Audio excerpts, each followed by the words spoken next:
Good evening everyone. Maluto kita sang manok na adobo guys. Tawan niyo lang kung paano magluto. Ang tubig, tapos ukay-ukayon.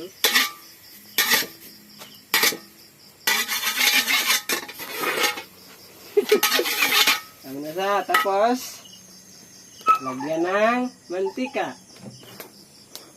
Dapat sakto lang. Sakto lang. Oh. Okay. Oh. Nausik? Ah, wala.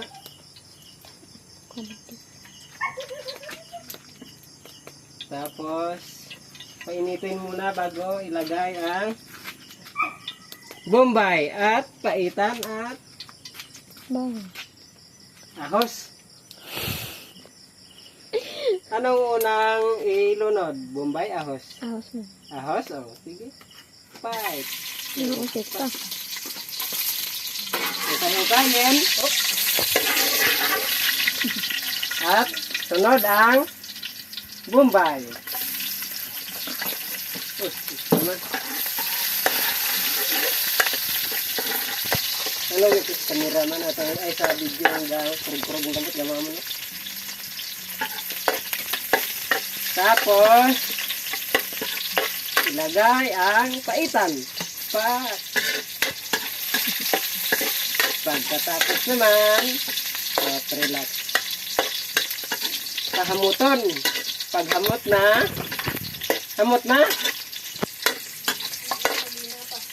pwede na idunod. Basta maglagaw-lagaw na ang baho. Abot na sa tiyak balay. Hop, tamanok. Ang sarap. Diba? Okay. Ready for now. Pak! Okay. Diba? O, sa mga yun na gano'y kartulong din. Tutagaan tayo mo. Kami magluto guys ang adobo. Namin sa sabawan. Tapos butangan sa saging nga kardaba nga luto. Bao, the best. Ukay-ukayin. Whoop. Lagyan ng kunting asin. Kunting asin ha.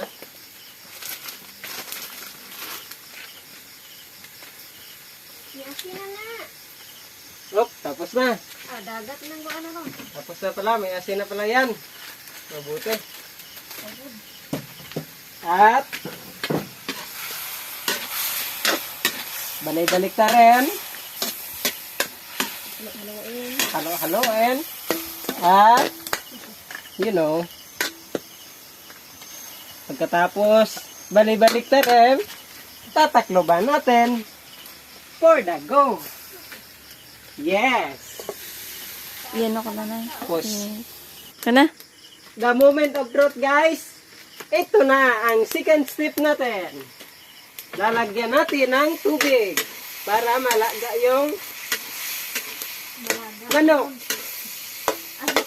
Para mawawala yung mga langsa-langsa dyan.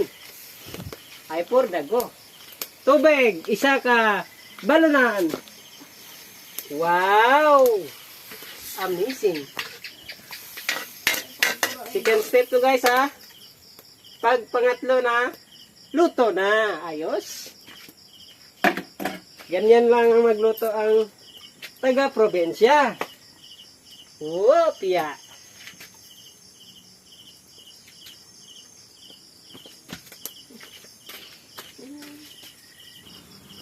So guys, ito na guys ang lakas ng ating apoy guys. Ang lakas ng parang gasol. Oh, hindi nakikita nyo guys. Yan na, kumukulo na. Sige.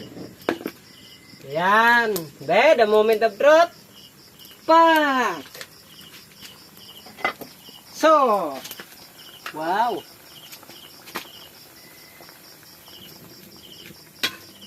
Ang hirap talaga guys pag nasa bukid ka. Walang mga dahon-dahon. Kasi malayo ang tindahan dito eh. ng mga dahon-dahon.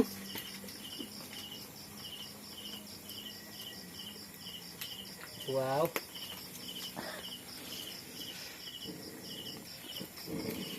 Third step niya guys is maluluto na siya. And 1 minute.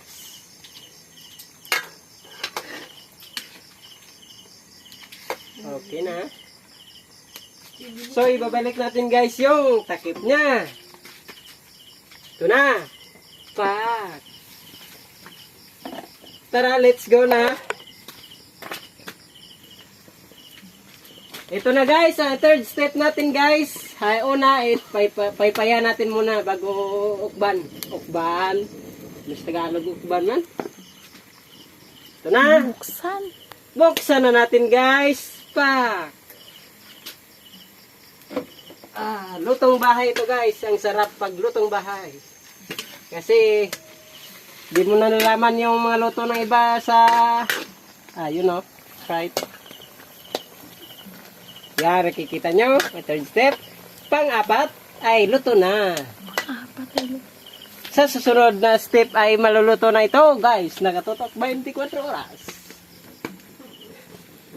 Ang hirap talaga. Walang gasol. Pay-pay lang. Katapat yan. Oh, may butterfly pa. Apil na isa ron. Apil kagadubo ron. Ukay-ukayin. Opya. At tatakpan naman ulit. Mga 10 minutes siguro bago maluto to ang ating nilutong manok na adobo. So guys, ito na guys ang last na step. Pang-apat is luto na siya. Yan, nakikita nyo naman siguro. Okay. Wow! Kunting sabaw lang. Okay, para masarap. Tikman natin. The moment of truth.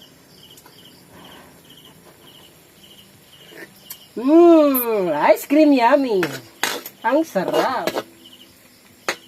So guys, is kukunin na natin. Nakikita nyo naman siguro. Ang sarap. Wow! Amazing. Dapat guys, kung magluto ka mo, palapuyuton nyo kay piho na. Hindi kay labnaw, pigaw na. Kulang sa mga dahon-dahon, kay ari kita sa bukid mo. Nagbaka lang ko kagina to sa buwa. Sa malayong lugar. Oh! Ang sarap! Diba? Nabilin pa. Ang sarap!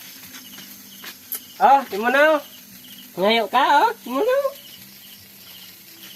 Buwas lang. Kaya manyapon kami danay. Ay, pur dago. Kahaunin na natin. Grabe ang usok. Ang lakas. Iwas para tipid sa kahoy guys. Kunin natin para magagamit pa mamaya. Ito isang kwan nga may sagol nga Tagalog kag Bisaya kag Ilonggo. Bye bye. See you next evening guys. Thank you.